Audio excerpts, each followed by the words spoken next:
Praise lord. దేవుని పరిశుద్ధమైన నామమునకు మహిమ కలుగును గాక.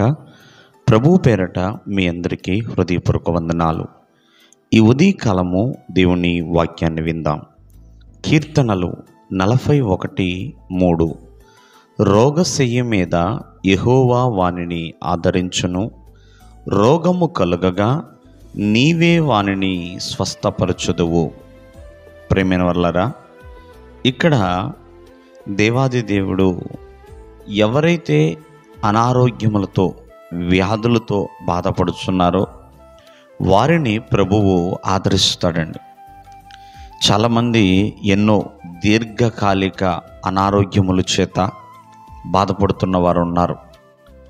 ఎంతోమంది నడవలేక అలాగే మంచం మీదే అలా ఉంటున్న వారు కూడా ఎంతోమంది ఉన్నారు.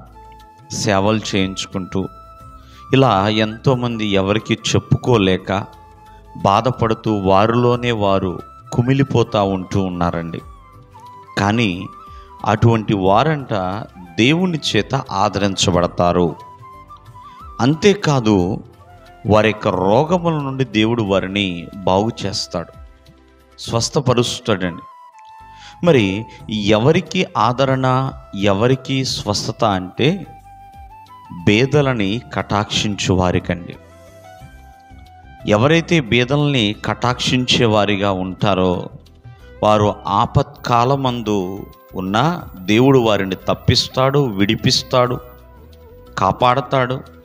అంతేకాకుండా రోగముల చేత బాధించబడుతున్నప్పుడు ప్రభు ఆదరిస్తాడు, వారిని స్వస్థపరుస్తాడు. కాబట్టి ఈ ఉదయకాలం ముందు ఆలోచించండి, కటాక్షము కలిగిన వారిగా ఉండాలండి.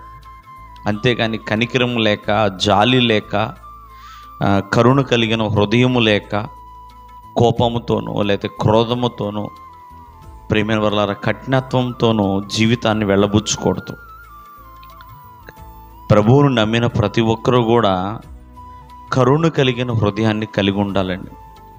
ఎప్పుడైతే నువ్వు కరుణ కలిగి ఉంటావో మరి దేవుడిచ్చే స్వస్థత, ఆదరణ, విడుదల, కాపుదల ఇవన్నీ కూడా పొందుకుంటాం.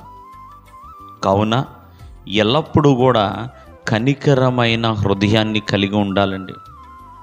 బైబిల్ గ్రంథం సెలవిస్తుంది, కనికరము గలవారు ధన్యులు అన్నట్లుగా. కావున కరుణ, కటాక్షము కలిగిన వారిగా జీవించాలి. అలా జీవించిన వారు ఒకానొక దినమున ఇబ్బందుల్లో ఉన్న, ఆపత్కాలములో ఉన్న, శత్రువుల చేతుల్లో ఉన్న, అంతేకాకుండా అనారోగ్యములతో బాధపడుతున్న దేవుడు విడిపిస్తాడు, స్వస్థపరుస్తాడు, కాపాడుతాడు. దేవుడు మిమ్మల్ని ఆశీర్వదించును గాక. ఆమేన్.